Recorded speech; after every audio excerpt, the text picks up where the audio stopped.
네. 오늘 우리에게 주시는 하나님의 말씀은 사무엘상 4장 1절에서 11절 말씀입니다. 사무엘상 4장 1절에서 11절 말씀, 구약 373쪽 즈음에 있습니다. 네, 사무엘상 4장 1절에서 11절 말씀을 한 절씩 교독하시고 마지막 절은 함께 읽겠습니다. 사무엘이 말을 하면 온 이스라엘이 귀를 기울여 들었다. 그 무렵에 블레셋 사람이 이스라엘을 치려고 모여들었다. 이스라엘 사람은 블레셋 사람과 싸우려고 나가서 에벤에셀의 진을 쳤고 블레셋 사람은 아벡의 진을 쳤다. 블레셋 사람이 전쟁을 갖추고 이스라엘 사람을 치자 치열한 싸움이 벌어졌다. 이스라엘은 그 싸움에서 블레셋에게 졌고 그 벌판에서 죽은 이스라엘 사람은 4,000명쯤 되었다. 이스라엘의 패전병들이 진으로 돌아왔을 때에 장로들이 말하였다. 주님께서 오늘 우리가 블레셋 사람에게 지도록 하신 까닭이 무엇이겠느냐? 실로에 가서 주님의 언약궤를 우리에게로 모셔다가 우리 한가운데에 있게 하여 우리를 원수의 손에서 구하여 주시도록 하자. 그래서 이스라엘 백성이 실로로 사람들을 보냈다. 그들이 거기 그룹들 사이에 앉아 계시는 만군의 주님의 언약궤를 메고 왔다. 하나님의 언약궤를 가져올 때에 엘리의 두 아들 홈니와 비나스도 함께 왔다. 주님의 언약궤가 진으로 들어올 때에 모든 이스라엘 백성이 땅이 진동할 정도로 크게 환호성을 올렸다. 블레셋 사람이 그 환호하는 소리를 듣고 저 히브리 사람의 진에서 저렇게 환호하는 소리가 들리는 까닭이 무엇이냐 하고 보다가 주님의 궤가 진에 들어갔기 때문이라는 것을 알았다. 블레셋 사람이 두려워하면서 말하였다. 이스라엘 진에 그들의 신이 들어갔다. 그래서 그들은 외쳤다. 이제 우리에게 화가 미쳤다. 일찍이 이런 일이 없었다. 우리에게 화가 미쳤는데 누가 저 강력한 신의 손에서 우리를 건질 수가 있겠느냐. 그 신들은 광야에서 온갖 재앙으로 이집트 사람을 쳐서 죽게 한 신들이다. 블레셋 사람들아, 대장부답게 힘을 내어라. 그렇지 않으면 히브리 사람이 우리의 종이 되었던 것처럼 우리가 그들의 종이 될 것이다. 너희는 대장부답게 나가서 싸워라. 그런 다음에 블레셋 사람이 전투에 임하니 이스라엘이 져서 제각기 자기 장막으로 달아났다. 이스라엘은 이때 아주 크게 되어서 보병 3,000명이 죽었다. 다 같이 읽겠습니다. 하나님의 궤를 빼앗겼고 엘리의 두 아들 홈니와 비느하스도 이때 전사하였다. 아멘. 오늘도 주님과 함께 하루를 시작하는 우리 모두에게 하나님의 은혜와 평강이 있기를 소망합니다. 오늘은 잘 아시다시피 현충일입니다. 현충일은 국토 방위에 목숨을 바친 이의 충성을 기념하는 날입니다. 현충일은 한국전쟁 당시 우리나라를 지키기 위해 희생했던 수많은 장병들을 추모하기 위해 1956년 제정된 국가기념일입니다. 혹시 여러분들은 왜 6월 6일이 현충일이 되었는지 아시나요? 네, 서울시 교육청에서 제공한 자료에 의하면 첫 번째 이유는 6.25 전쟁과 관련이 있다고 합니다. 6월에 많은 장병들이 나라를 위해 희생되었기 때문에 이 점을 고려하여서 6월 6일을 현충일로 제정했다고 하고요. 두 번째로는 망종이라는 절기와도 연관이 있습니다. 망종은 24절기 중에서 9번째에 해당하는 절기로서 망은 벼처럼 까끌하기가 있는 곡물을 뜻하고 종은 씨앗을 의미합니다. 따라서 망종은 벼나 보리 같은 곡식의 씨앗을 뿌리기 좋은 때라는 뜻입니다. 그런데 이게 왜 현충이라고 연관이 있냐면 예로부터 이 망종 때에 제사를 지내는 풍습이 있었다고 합니다. 우리 선조들은 망종을 가장 좋은 날로 여기고 조상들의 보살핌에 고마워하는 제사를 지냈습니다. 또 조정에서는 이때 나라를 위해 목숨을 바친 군사들에 대한 예를 갖췄습니다. 고려 현종 때 망종날이면 전쟁에서 죽은 장병의 뼈를 집으로 보내 제사를 지내게 했다라는 기록이 남아있기도 합니다. 이러한 역사적 배경으로 인해 6월 6일이 현충일로 제정된 것이죠. 저도 군 생활을 하는 중에 연평도 포격 사건, 천안함 피격 사건을 그때 간접적으로 이제 경험을 했습니다. 그때 우리가 누리는 이 평화가 결코 거저 주어지는 것이 아니라는 사실을 깨달았습니다. 지금도 우리나라 곳곳에서 나라를 지키기 위해 애쓰시는 국군 장병들이 있고요. 또 군에 가 있는 우리 교회 청년들도 있는데요. 오늘 현충일에 드리는 이 예배 시간을 기회 삼아서 우리 국군 장병들을 위해서 함께 기도해 주셨으면 좋겠습니다. 하나님께서 우리에게 처음 주셨던 그 평화가 하루빨리 회복되기를 간절히 소망합니다. 오늘 우리가 마주한 본문 사무엘상 4장의 말씀에도 평화를 잃어버린 한 민족에 대한 이야기가 나옵니다. 바로 이스라엘 민족입니다. 이스라엘의 평화를 깨트린 족속은 블레셋 족속이었습니다. 그들은 영토 확장의 야망을 품고 이스라엘을 공격했습니다. 1절에 보시면 그 무렵에 블레셋 사람이 이스라엘을 치려고 모여들었다라고 합니다. 블레셋 족속은 해양 민족이었고요. 강인한 체력과 좋은 무기를 가지고 있었습니다. 이미 여러 족속을 정복한 뒤에 이스라엘에게까지 칼끝을 향했습니다. 블레셋 사람들의 갑작스러운 공격에 이스라엘은 속수무책으로 당하고 말았습니다. 4장 2절에서는 블레셋 족속의 선제 공격에 의해서 벌판에서 죽은 이스라엘 사람만 4,000명이나 되었다고 말하고 있습니다. 이스라엘 패전병들이 기세가 꺾여서 진으로 돌아왔을 때 이스라엘의 장로들, 지도자들은 이스라엘이 크게 패한 이유를 찾기 위해서 머리를 맞대었습니다. 그들이 내린 결론은 무엇이었냐면요. 언약궤의 부재였습니다. 언약궤가 없었기 때문에 우리가 졌다고 판단을 한 것이죠.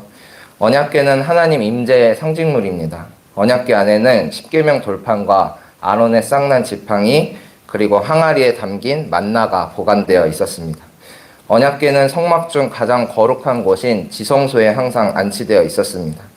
하나님의 임재를 상징하는 물건이었기 때문에 항상 귀하게 보관되고 선택받은 사람들만 운반할 수 있는 성스러운 물건이었습니다. 그 언약궤가 우리 이스라엘 곁에 없었기 때문에 블레셋 족속에게 패했다고 판단한 이스라엘 사람들은 실로에 가서 언약궤를 모셔오기로 결정했습니다. 그래서 이스라엘 백성 며칠 선발하여 언약궤를 모셔오기 위해 사람들을 보냅니다. 이때 함께했던 인물이 있었는데요. 바로 엘리 제사장의 두 아들 홈니와 비느하스입니다. 이들은 아버지였던 엘리 제사장과 달리 행실이 좋지 못한 인물이었습니다. 엘리 제사장은 이제 성전에서 어린 사무엘을 거두어서 키웠던 인물이죠. 엘리 제사장이 제사장으로서 그 직임은 잘 수행했을지 몰라도 자녀 교육만큼은 완전히 실패했던 인물이었습니다. 그의 아들 홈니와 비느하스는 제사장 후계자였음에도 불구하고 갖가지 만행을 저질렀는데요. 사무엘상 2장 12절에 보니까 엘리의 아들들은 행실이 나빴다. 그들은 주님을 무시하였다라고 말합니다. 그들은 제사장이 지켜야 할 규정을 모두 무시했습니다. 곧 하나님을 무시한 것입니다. 제사를 드리고 사람들이 그 고기를 삶고 있으면 먼저 솥에 갈고리를 넣어서 자기 몫을 미리 가져가 버렸고요. 제물로 바쳐진 고기는 기름을 떼내어 태워야 했는데 그 기름을 다 태우기도 전에 날고기를 강제로 빼앗아 갔습니다. 왜냐하면 삶은 고기보다 날고기를 더 좋아한다는 어처구니 없는 이유 때문이었습니다. 뿐만 아니라 회막 어귀에서 일하는 여인들과 동침한다는 소문까지 돌았습니다. 그야말로 모든 악행을 저지른 엘리의 두 아들로 인해 하나님께서는 그 집안에 저주를 내리셨습니다. 그렇게 죄로 물든 엘리 제사장의 두 아들 홈니와 비느하스는 제사장 혈통이라는 이유로 주님의 언약궤를 모셔오는 성스러운 일에 참여하게 되었습니다. 결국 하나님의 언약궤는 죄로 더럽혀진 자들 홈니와 비느하스의 손에 의해 운반되어 이스라엘 사람들의 중심에 들어왔습니다. 주님의 언약궤가 이스라엘 진으로 들어올 때 분위기는 그야말로 축제 그 자체였습니다. 이스라엘 백성들은 땅이 진동할 정도로 크게 환호성을 올렸습니다. 그 큰 소리를 들은 블레셋 사람들도 두려워하기 시작했습니다. 그들은 여호와 하나님을 섬기지 않는 족속이었음에도 불구하고 이스라엘 진에 그들의 신이 들어갔다라고 말하면서 자기들에게 화가 미칠 것을 두려워하였습니다. 왜냐하면 이스라엘 백성의 신, 즉 여호와 하나님은 일찍이 애굽에 10가지 재앙을 내리고 그들을 애굽에서 해방시킨 능력 있는 신이라고 소문이 나 있었기 때문입니다. 이제 주님의 언약궤가 이스라엘 백성들의 진에 들어왔으니 하나님께서 강한 오른손을 들어 블레셋 족속을 가차없이 내리치셔야 할 차례였습니다. 주님의 언약궤는 요단강을 건널 때에도 여리고 전쟁 때에도 늘 이스라엘 백성 앞에 서서 모든 어려움과 전쟁을 승리로 이끌어 주었던 상징물이기 때문입니다. 이스라엘 백성들도 이제 언약궤가 우리 손에 들어왔으니 블레셋 족속은 거센 파도 앞에 있는 모래성처럼 무너질 거라고 생각했습니다. 하지만 이때 블레셋 사람들이 마음을 다잡았죠. 9절의 말씀입니다. 블레셋 사람들아 대장부답게 힘을 내어라. 그렇지 않으면 히브리 사람이 우리의 종이 되었던 것처럼 우리가 그들의 종이 될 것이다. 너희는 대장부답게 나가서 싸워라. 모든 전쟁이 그러하듯이 한번 시작된 전쟁에 무승부는 없습니다. 잡아먹히든지 잡아먹든지 둘 중 하나의 선택지만 가능한 것이죠. 블레셋 사람들이 마음을 다잡고 전투에 임하니 마음을 다잡았다는 그 이유 하나만으로 이스라엘 백성은 추풍 낙엽처럼 떨어져 나갔고 이때 죽은 병사만 3만 명이나 되었다고 10절은 밝히고 있습니다. 참 이상한 일이죠. 이스라엘 백성들이 그간 겪어왔던 신앙 공식에 의하면 언약궤가 들어왔으니 이스라엘을 보호해 주었어야 마땅합니다. 심지어 하나님을 믿지 않았던 블레셋 족속마저 언약궤가 돌아왔다는 소식에 벌벌 떨었지만 단순히 마음을 고쳐먹고 힘을 내어 전투에 임하니 언약궤를 가지고 있던 이스라엘 백성들이 3만 명이나 죽어나갔습니다. 이는 첫 블레셋 공격에 의해 피해를 입었던 4천 명보다 몇 배는 더 많은 수였습니다. 어떻게 이런 일이 일어난 걸까요? 이스라엘 백성이 언약궤를 모셔왔음에도 불구하고 블레셋 족속에게 크게 패했던 데에는 두 가지 이유가 있습니다. 첫 번째 이유는 그들이 모셔온 언약궤가 때깔 좋은 나무 상자에 불과했기 때문입니다. 상징물은 그 상징의 실제와 연결되어 있을 때에만 본래의 기능을 갖습니다. 이스라엘 백성들의 경험에 의하면 언약궤를 앞장 세웠을 때 요단강이 갈라졌고 여리고성이 무너졌습니다. 하지만 그런 기적을 행하신 분은 전능하신 하나님이셨지 언약궤, 그런 나무 상자가 아니었습니다. 아무리 역사가 깊고 여러 번 검증된 상징이라 하더라도 상징의 주체가 역사하지 않으시면 그 상징은 한낱 나무 상자에 지나지 않습니다. 우리의 신앙도 마찬가지입니다. 어떤 물건이 될 수도 있고 특정한 습관이 될 수도 있겠죠. 그러한 상징들이 혹시 우리의 신앙을 대체하고 있지는 않은지 돌아보았으면 좋겠습니다. 하나님께서 우리에게 원하시는 건 허례허식이 아닌 진실한 마음입니다. 거추장스럽고 화려한 예식보다 골방에 틀어박혀 잠잠히 주님을 바라보는 그 순간을 주님께서는 더 기뻐하실지도 모르겠습니다. 이스라엘 백성이 언약궤를 모셔왔음에도 크게 패했던 두 번째 이유는 하나님의 뜻이었기 때문입니다. 하나님은 우리의 신앙 공식 안에 갇혀 계신 분이 아니십니다. 언약궤를 가져온 인물이 하필 큰 죄를 지었던 홈리와 비느하스 때문이었을지도 모르겠습니다. 하지만 본문에서 그 이유 때문이라고 명시하고 있지 않기 때문에 명확한 이유를 우리는 알 수가 없습니다. 그저 하나님 마음대로 하신 거죠. 우리는 때때로 순서가 뒤바뀐 신앙생활을 할 때가 많습니다. 마치 A값을 입력하면 하나님께서 A값으로 응답하셔야만 한다고 착각합니다. 하지만 하나님이 공식 안에 갇혀 계신 분이라면 하나님과 우리 사이에 있는 주권은 하나님께 있지 않고 우리에게 있게 됩니다. 내가 바쁠 때 하나님을 찾으면 되고 내가 필요할 때 하나님을 부르면 그만이죠. 하지만 하나님은 그렇게 작은 분이 아니십니다. 우리의 창조자이시고 심판자이시며 세상에 처음부터 스스로 계신 유일하신 분이십니다. 우리는 하나님의 경륜 안에 속한 피조물에 불과합니다.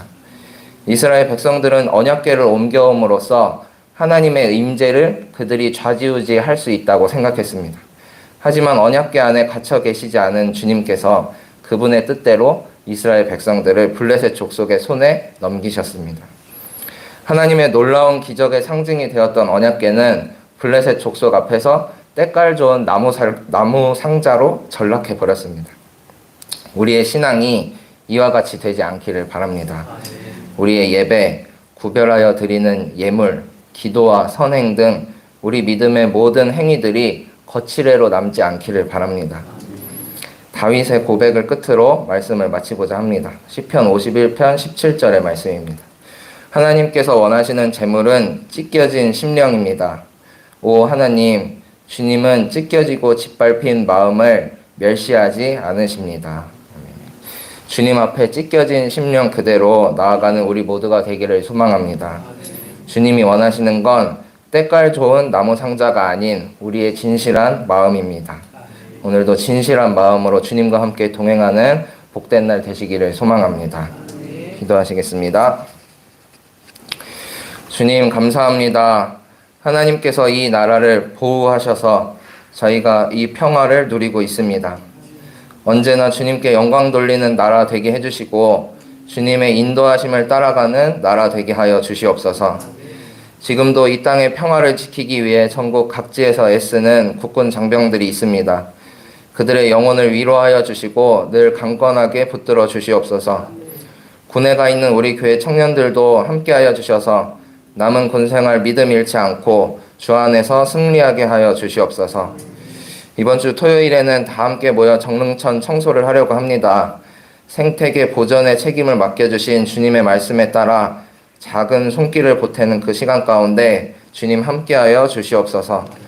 무분별한 개발과 훼손으로 평화를 잃어버린 생태계 속에서 주님 주신 평화를 회복하는 작은 발걸음 되게 하여 주시옵소서. 모든 것 주님께 맡기오며 살아계신 예수님의 이름으로 기도합니다. 아멘.